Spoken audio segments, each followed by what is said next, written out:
Hello বন্ধুরা, ফুলি কিচেনে আপনাদের সবাইকে স্বাগত। আজকে আমি আলুর দম করে দেখাবো। প্রথমে আমি আলুগুলোকে নুন হলুদ দিয়ে ভালো করে ভেজে সেদ্ধ করে নিয়েছিলাম।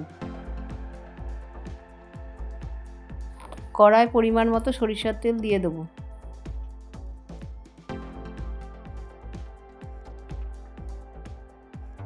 আমি ফোড়নে নিয়েছি গোটা জিরে, তেজপাতা, দারচিনি আর হিং।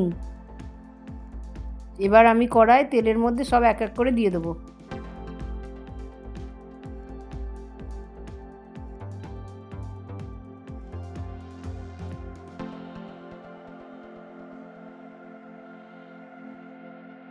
এবার দেব কাঁচা লঙ্কা আর টমেটো কুচি।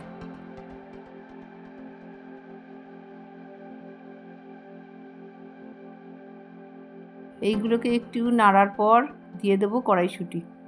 আপনারা পেঁয়াজও দিতে পারেন, আমি নিরামিষই করছি বলে এতে পেঁয়াজ দিলাম না।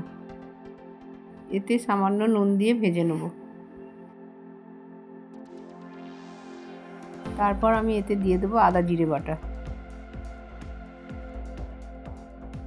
এবার এতে দেবো পরিমাণ মতো হলুদ, লঙ্কার গুঁড়ো। তরকারিতে রং আসার জন্য সামান্য চিনি দিলাম। এবার মশলাগুলোকে কষিয়ে নেব। মশলায় সামান্য জল দিয়ে ভালো করে কষিয়ে নেব। সেদ্ধ করে ভাজা আলুগুলোকে দিয়ে দেবো। মশলাগুলোর সাথে আলুগুলোকে বেশ করে কষিয়ে নেব। তারপর পরিমাণ মতো নুন দেবো।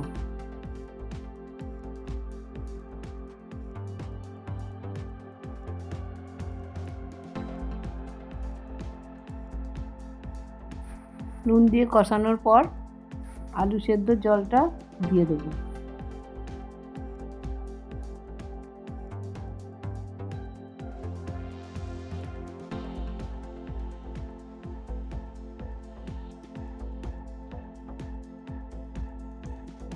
এবার চাপা দিয়ে 3-4 মিনিটের মতো ফুটিয়ে নেব।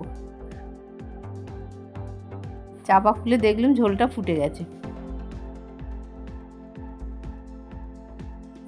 এবার ওপর দিয়ে ছড়িয়ে দেবো ধনেপাতা কুচি।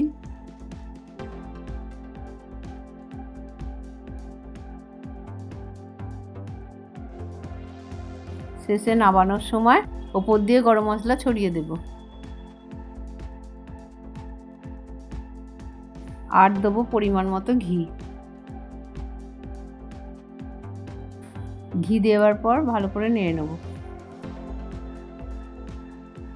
দেখুন আমার আলুর দম কি সুন্দর তৈরি হয়ে গেছে। গরম গরম কচুরির সাথে আলুর দম খুব ভালোই খেতে লাগবে। এরম আরও নিত্য নতুন রেসিপি পেতে আমাদের চ্যানেলটাকে সাবস্ক্রাইব করুন। ভালো থাকবেন, সুস্থ থাকবেন। Thank you.